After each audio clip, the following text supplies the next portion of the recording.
Assalamualaikum warahmatullahi wabarakatuh. Selamat datang kembali di channel Sahroni, kisah horor dan ironi. Terima kasih sudah meluangkan waktu untuk menonton konten kami hari ini. Sebelum kita masuk ke cerita yang mendebarkan ini, kami ingin menyampaikan bahwa semua kisah yang kami bagikan adalah karya fiksi belaka. Jika terdapat kesamaan nama tokoh, tempat, atau kejadian dengan kehidupan nyata, kami mohon maaf sebesar-besarnya karena hal tersebut tidaklah disengaja. Bersiaplah untuk memasuki dunia yang penuh dengan ketegangan, misteri, dan ironi yang akan membuat kalian merinding.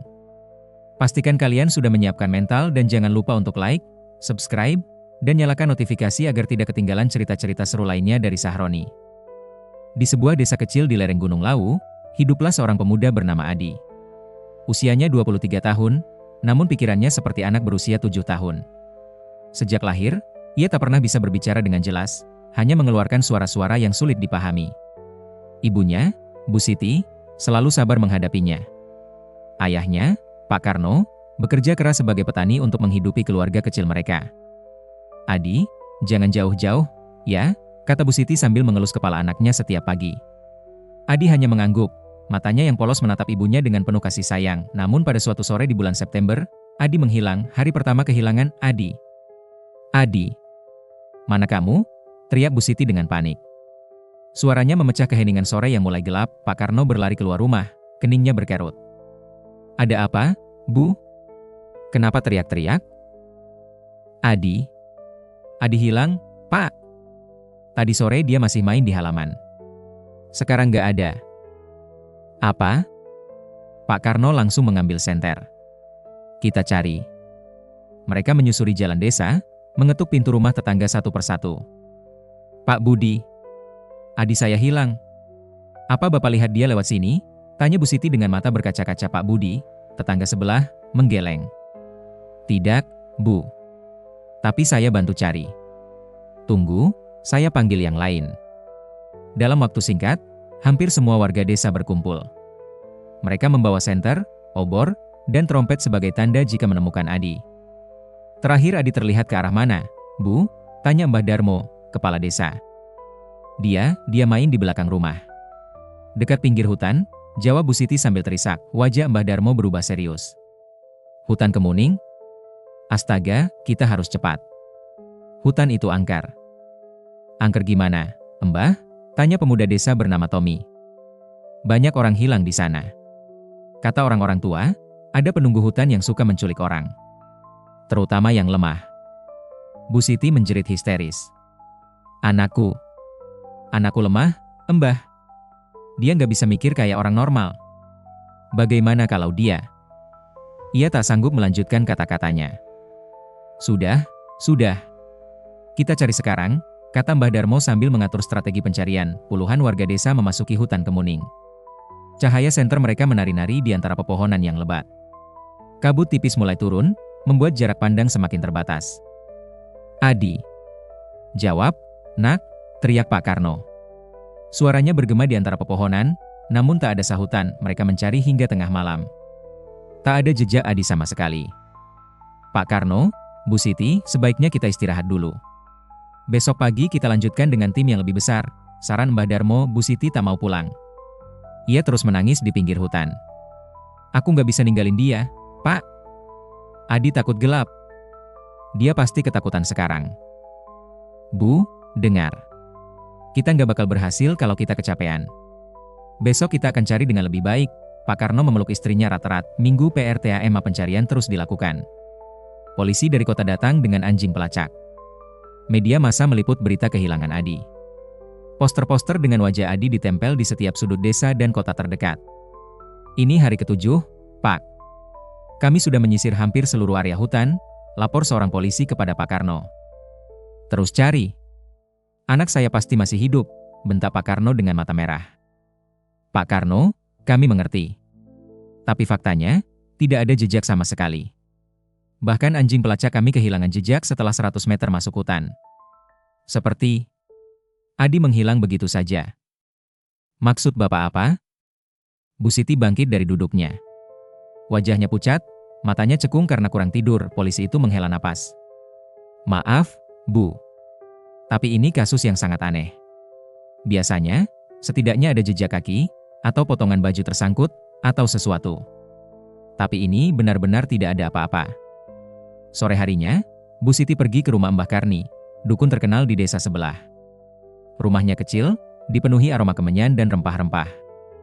"Mbah, tolong ramal anak saya," pinta Bu Siti sambil berlutut. Mbah Karni, wanita tua dengan rambut memutih, menatap Bu Siti dengan pandangan tajam. Ia menyalakan kemenyan dan mulai membaca mantra dalam bahasa yang tidak dipahami Bu Siti. Setelah beberapa menit yang terasa seperti jam, Mbah Karni membuka mata. "Anak ibu masih hidup," katanya pelan. Bu Siti menangis lega. "Syukur, Mbah." "Dia di mana?" "Tapi dia tidak sendirian," lanjut Mbah Karni dengan nada yang membuat bulu kuduk merinding. "Ada sesuatu bersamanya. Sesuatu yang sangat tua dan lapar." "Maksudnya apa, Mbah?" "Bicara yang jelas." Hutan Kemuning adalah tempat bersemayamnya Wewe Gombel dan Genderuwo. Mereka suka mengambil anak-anak atau orang yang lemah. Adik ibu, dia sempurna buat mereka. "Lalu bagaimana? Bagaimana saya menyelamatkannya?" Mbah Karni menggeleng. "Jika sudah lebih dari 7 hari, susah, Bu. Mereka sudah mengklaimnya." "Tidak. Saya tidak percaya. Adik saya akan pulang." Bu Siti berlari keluar dari rumah Mbah Karni. Ia tidak percaya dengan ramalan itu. Anaknya pasti akan kembali. Pasti, Minggu KDOA pencarian resmi dihentikan pada hari ke-12. Polisi mengatakan mereka sudah melakukan yang terbaik, tetapi tidak menemukan hasil. "Kami sangat menyesal, Pak Karno. Kasus ini kami tutup sebagai hilang dalam kondisi misterius," kata kepala polisi sambil menepuk bahu Pak Karno. Di malam hari, Pak Karno dan beberapa warga desa yang setia terus mencari. Mereka membawa jimat dari Mbah Karni, berharap itu bisa melindungi mereka dari gangguan makhluk halus.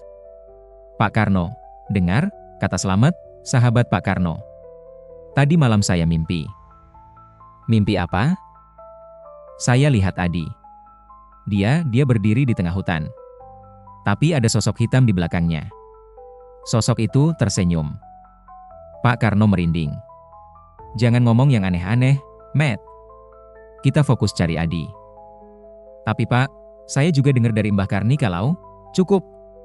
Saya nggak mau dengar lagi tentang makhluk halus atau apapun itu." Mereka melanjutkan pencarian dalam diam. Kabut malam semakin tebal. Suara-suara aneh terdengar dari kedalaman hutan, seperti tawa anak-anak yang menggema, seperti tangisan perempuan yang putus asa. "Pak, saya takut," bisik Joko, pemuda yang ikut mencari. "Jangan takut. Kita bawa jimat," kata Pak Karno. Meskipun tangannya sendiri gemetar, tiba-tiba, mereka mendengar suara ranting patah. Semua senter langsung diarahkan ke sumber suara. "Ada apa di sana?" teriak Slamet dari balik semak-semak, muncul seekor rusa. Hewan itu menatap mereka sejenak, lalu berlari menjauh. "Hanya rusa?" Pak Karno menghela napas lega, tapi ketika mereka akan melanjutkan, Joko menunjuk ke semak-semak tempat rusa itu keluar. "Pak, ada sesuatu di sana." Mereka mendekati semak-semak itu dengan hati-hati. Di sana, tergeletak sebuah sandal. Sandal jepit berwarna biru yang sangat mereka kenal. Ini sandal Adi," kata Pak Karno dengan suara bergetar. Ia mengambil sandal itu dan memeluknya erat. "Adi pernah ke sini.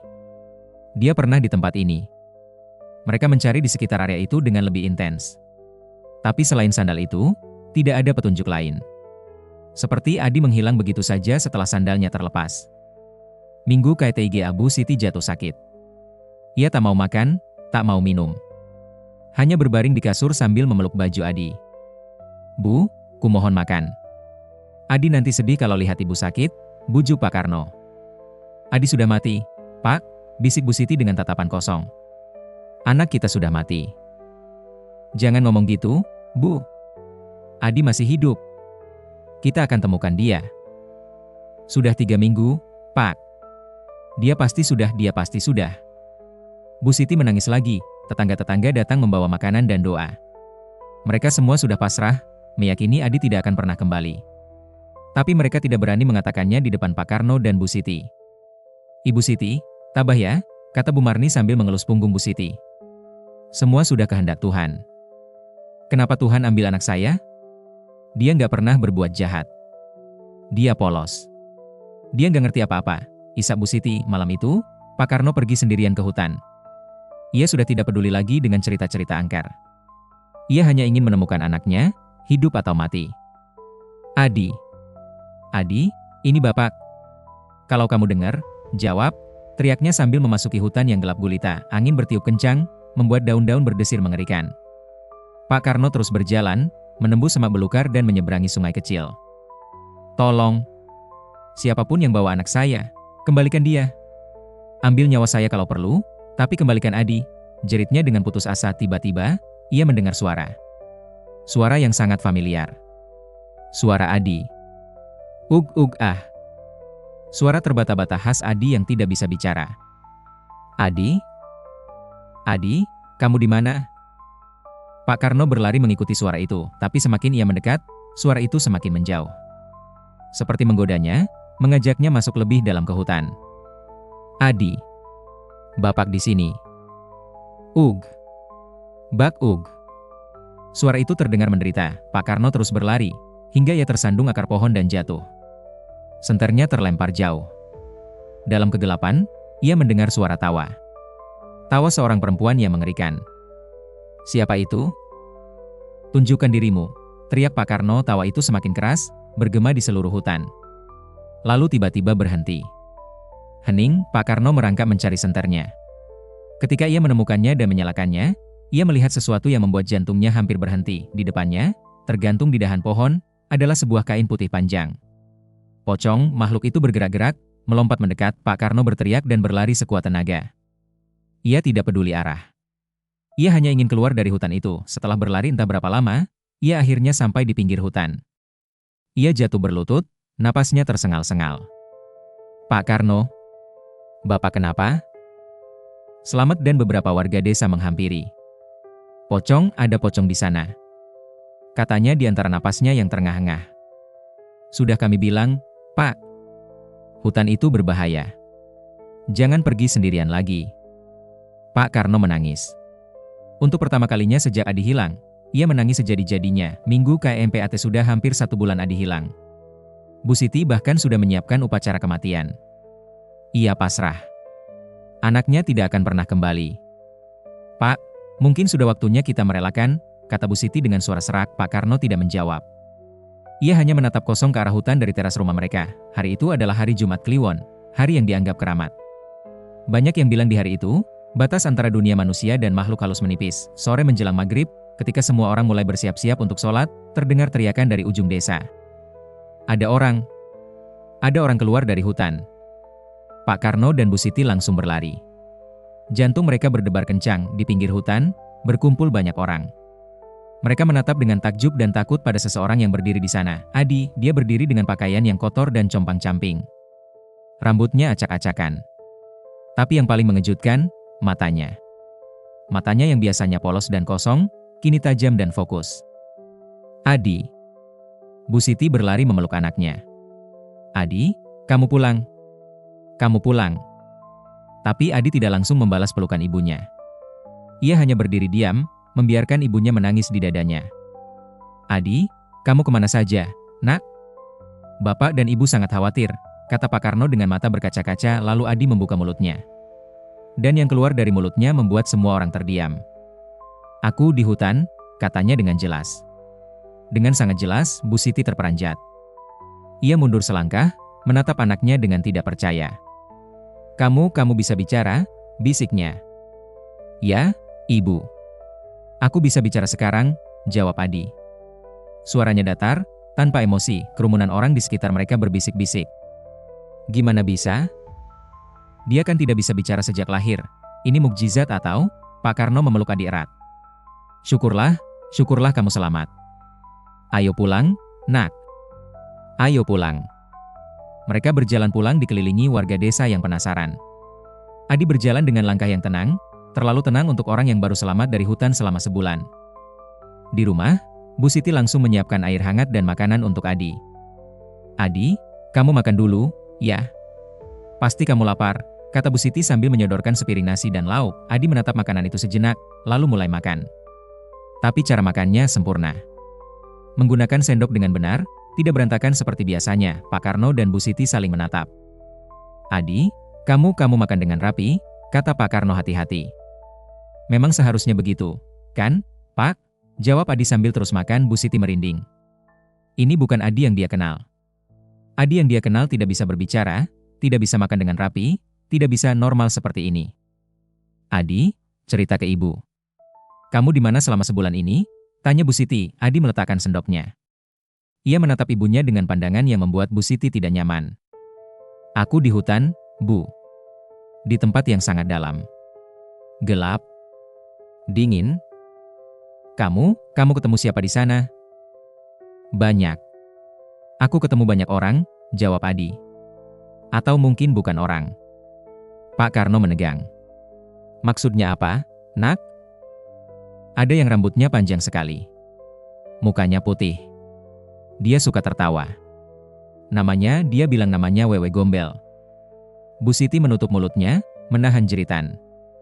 Ada juga yang badannya besar, hitam, baunya menyengat. Dia bilang namanya Genderuwo. Cukup. Jangan cerita yang aneh-aneh, bentak Pak Karno, meski suaranya bergetar. Adi tersenyum. Senyum yang tidak pernah ia lakukan sebelumnya. Senyum yang dingin. Kenapa, Pak? Ibu minta aku cerita, kan? Bu Siti berdiri. Aku mau ke kamar dulu.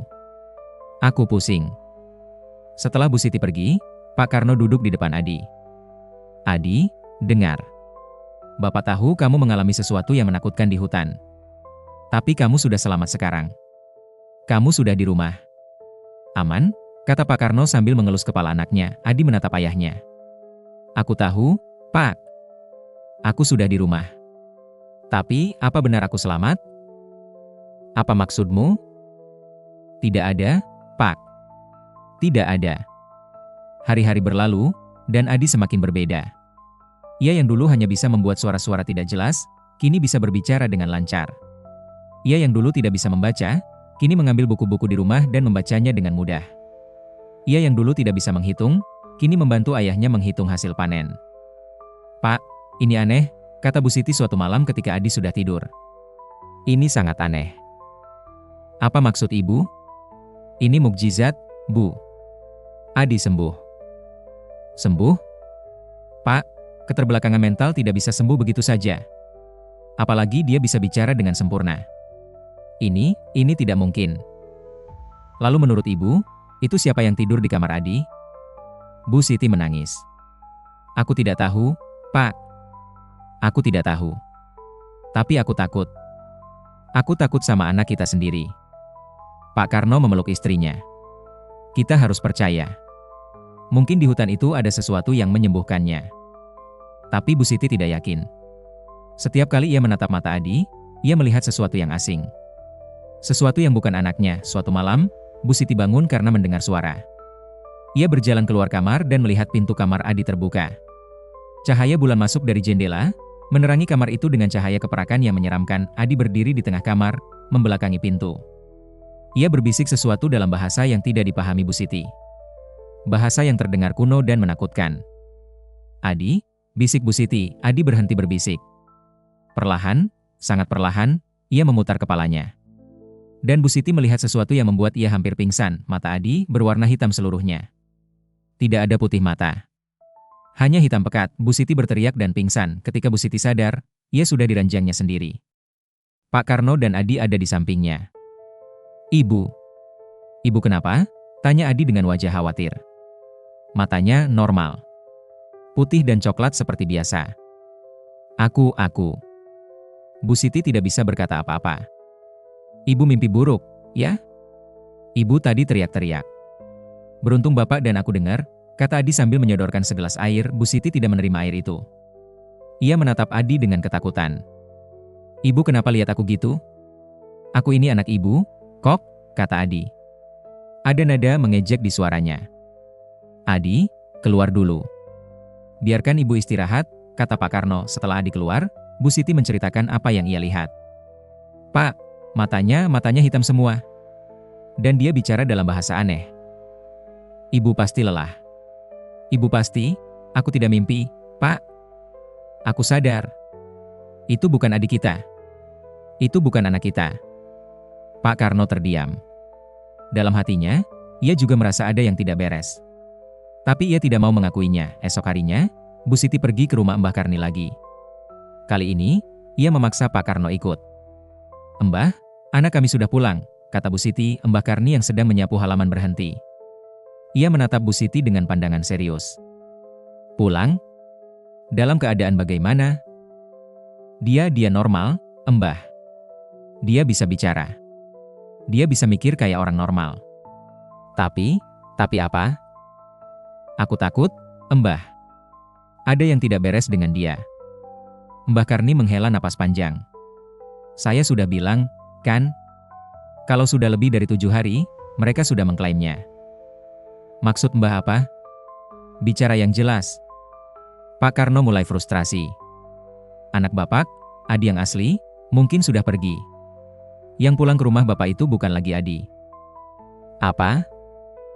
Bu Siti menjerit. Makhluk halus di hutan itu suka bertukar. Mereka ambil jiwa manusia, lalu mereka masuk ke tubuh itu. Menggunakan tubuh itu. Adi yang asli, jiwanya sudah diambil. Tidak. Itu anak saya. Itu Adi. Bu Siti menangis histeris. Ibu, kalau mau buktikan, coba Ibu lakukan ini. Mbah Karni memberikan selembar kertas. Ini mantra. Bacakan di depan Adi. Kalau dia memang Adi asli, tidak akan terjadi apa-apa. Tapi kalau dia bukan, apa yang terjadi? Tanya Pak Karno. Dia akan menunjukkan wujud aslinya. Malam itu, ketika Adi sedang makan malam, Bu Siti memberanikan diri. Dengan tangan gemetar, ia membuka kertas yang diberikan Mbah Karni dan mulai membaca mantra itu. Ibu ngapain? Tanya Adi, masih dengan nada polos. Bu Siti terus membaca. Suaranya bergetar, tapi ia tidak berhenti. Tiba-tiba, Adi menjatuhkan sendoknya. Piring di depannya pecah. Ia menatap Bu Siti dengan tatapan yang mengerikan. Ibu berani sekali, katanya dengan suara yang berubah. Suara yang rendah, berat, tidak mungkin keluar dari mulut seorang pemuda. Pak Karno bangkit. Adi, atau makhluk yang menempati tubuh Adi, berdiri. Tubuhnya mulai bergetar. Kulitnya yang tadinya normal mulai membiru. Matanya berubah hitam seluruhnya. Aku sudah nyaman di sini. Kenapa kalian ganggu aku? Teriaknya. Suaranya bergema, seperti ada banyak suara dalam satu mulut. Bu Siti dan Pak Karno mundur ke sudut ruangan. Siapa kamu? Anak kami mana? Teriak Pak Karno. Makhluk itu tertawa. Tawa yang sangat mengerikan. Anak kalian? Adik kalian yang bodoh itu? Dia sudah mati. Sudah dimakan wewe gombel. Tinggal tulang berserakan di dasar jurang. Bu Siti menjerit. Ia tidak sanggup mendengarnya. Tidak. Kembalikan anak kami. Tidak bisa. Aku sudah terlanjur nyaman di tubuh ini. Tubuh ini, tubuh manusia, indah sekali. Aku sudah lama ingin merasakannya. Kamu siapa? Tanya Pak Karno lagi. Aku adalah Genderuwo. Penguasa hutan Kemuning. Aku sudah tinggal di hutan itu ratusan tahun. Dan sekarang, aku akan tinggal di dunia kalian, dengan tubuh anak kalian. Makhluk itu melangkah mendekat. Bu Siti dan Pak Karno terpojok. Tapi sepertinya, kalian sudah tahu. Itu masalah, kata Genderuwo. Aku tidak bisa membiarkan kalian hidup kalau kalian sudah tahu. Pak Karno meraih golok yang tersimpan di sudut ruangan. Pergi dari tubuh anak kami. Atau aku bunuh tubuh ini. Genderuwo tertawa lagi. Bunuh? Hahaha. Kalau kau bunuh tubuh ini, aku tinggal cari tubuh lain. Tapi adik kalian akan benar-benar hilang selamanya. Bu Siti menangis. Ia tidak tahu harus berbuat apa. Tiba-tiba, dari luar rumah, terdengar suara azan maghrib. Suara itu membuat Genderuwo meringis. Ugh. Suara yang menyebalkan, geramnya. Pak Karno teringat sesuatu. Bu, baca ayat kursi. Cepat. Bu Siti langsung membaca ayat kursi dengan suara keras. Genderuwo berteriak kesakitan. Tubuh Adi berguncang hebat. Berhenti. Berhenti, teriaknya, tapi Bu Siti tidak berhenti. Ia terus membaca dengan air mata mengalir deras. Genderuwo tiba-tiba berhenti bergerak. Ia menatap Bu Siti dan Pak Karno dengan tatapan dingin. Baiklah. Kalian menang kali ini. Tapi ingat, adik kalian sudah mati. Aku memang akan pergi dari tubuh ini. Tapi yang akan kalian dapatkan hanyalah mayat. Dengan itu, tubuh Adi jatuh terkulai. Pak Karno dan Bu Siti langsung berlari menghampiri Adi. Tubuhnya dingin. Tidak bernapas. Adi. Adi, bangun, teriak Bu Siti sambil mengguncang tubuh anaknya. Tidak ada respon. Adi. Nak. Kumohon. Pak Karno melakukan CPR, tapi percuma. Adi sudah pergi. Tangis mereka memecah keheningan malam. Warga desa yang mendengar teriakan datang berkerumun. Ada apa? Adi. Adi meninggal. Mbah Darmo yang juga datang langsung memeriksa tubuh Adi. Ia menggeleng. Sudah tidak ada nadi. Dia sudah pergi. Tidak. Tidak. Ini tidak mungkin. Dia baru saja pulang. Dia baru saja pulang. Bu Siti mengguncang tubuh Adi yang sudah tidak bernyawa. Mbah Karni yang mendengar berita itu juga datang. Ia melihat tubuh Adi dan menghela napas panjang. Sudah saya bilang. Adi yang asli sudah tiada. Yang pulang kemarin hanya topeng. Kenapa? Kenapa ini terjadi pada kami? Apa salah kami? Tanya Pak Karno dengan putus asa. Tidak ada yang salah. Hutan itu memang jahat. Banyak yang hilang di sana. Dan yang berhasil pulang bukan lagi mereka yang pergi. Jawab Mbah Karni. 3 hari kemudian, Adi dimakamkan. Hampir semua warga desa datang melayat. Mereka semua tahu cerita yang sebenarnya, meski tidak semua percaya. Seharusnya kami lebih hati-hati, kata Mbah Darmo sambil menaburkan bunga di makam Adi. Seharusnya kami pasang penghalang di pinggir hutan itu. Sudah terlambat, Mbah. Yang penting sekarang, jangan sampai ada yang ke hutan itu lagi, kata Pak Budi di makam. Bu Siti tidak berhenti menangis. Ia tidak pernah berhenti sejak Adi meninggal. Maafkan ibu, nak. Maafkan ibu tidak bisa menjaga kamu, bisiknya sambil memeluk nisan Adi. Pak Karno berdiri di sampingnya, tatapannya kosong. Dalam sebulan, ia kehilangan anaknya 2 kali. Pertama ketika Adi hilang di hutan. Kedua ketika ia harus mengusir makhluk yang menempati tubuh Adi. Pak, kita harus kuat, kata Slamet sambil menepuk bahu Pak Karno. Untuk apa, Matt? Anak kami sudah tidak ada. Rumah kami sekarang kosong. Hidup harus terus berjalan, Pak. Tapi bagi Pak Karno dan Bu Siti, hidup sudah berhenti pada hari Adi hilang di hutan Kemuning. Beberapa minggu kemudian, ada kejadian aneh di desa. Beberapa warga mengaku melihat sosok Adi di pinggir hutan. Berdiri diam, menatap ke arah desa. Aku lihat dia, Bu Siti. Adi berdiri di sana, kata Bu Marni suatu sore. Bu Siti yang sudah hampir gila karena kesedihan langsung berlari ke pinggir hutan. Adi. Adi, itu kamu? Teriaknya dan memang benar, di sana berdiri sosok yang mirip Adi. Tapi ketika Bu Siti mendekat, sosok itu tersenyum. Senyum yang mengerikan. Lalu ia menghilang begitu saja. Bu Siti jatuh berlutut. Adi, anakku. Sejak saat itu, Bu Siti sering terlihat duduk di pinggir hutan, menatap kosong ke dalam kegelapan pepohonan. Kadang ia tertawa, kadang ia menangis. Kadang ia bicara sendiri, seolah berbicara dengan seseorang yang tidak terlihat. Pak Karno mencoba merawat istrinya, tapi ia sendiri sudah kehilangan semangat hidup. Ia sering terlihat mabuk, duduk sendirian di teras rumah, meratapi nasibnya. Kenapa kami, Tuhan? Kenapa harus kami? Gumamnya sambil minum arak. Suatu malam, Pak Karno membuat keputusan. Ia akan ke hutan itu. Ia akan menemui makhluk-makhluk yang mengambil anaknya. Ia akan meminta pertanggungjawaban. Dengan membawa golok dan obor, ia memasuki hutan Kemuning sendirian. Warga desa tidak ada yang tahu. Ia pergi di tengah malam, ketika semua orang tidur. Kalian di mana? Tunjukkan diri kalian, teriaknya di tengah hutan. Kabut turun sangat tebal. Pak Karno terus berjalan, terus masuk lebih dalam. Genderuwo. Wewe Gombel. Keluar kalian. Kembalikan anak saya. Tiba-tiba, ia mendengar tawa. Tawa Wewe Gombel yang sering ia dengar dalam mimpi buruknya. Kembalikan?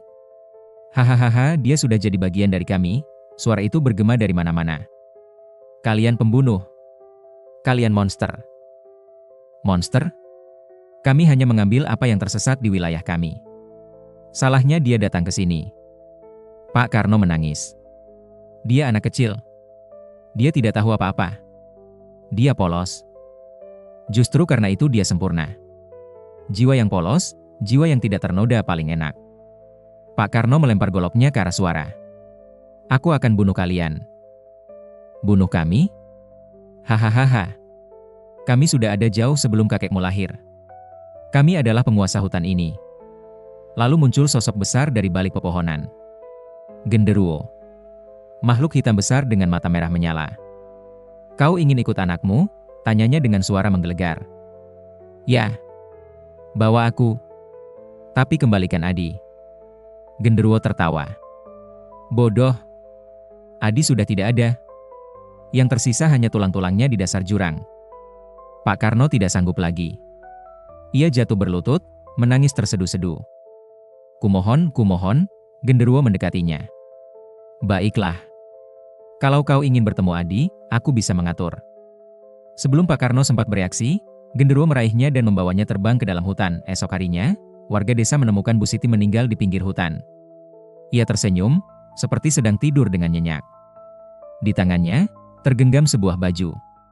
Baju Adi. Pak Karno tidak pernah ditemukan, pencarian dilakukan, tapi tidak ada jejak sama sekali. Persis seperti Adi dulu, rumah Pak Karno dan Bu Siti akhirnya dikosongkan. Tidak ada yang mau tinggal di sana.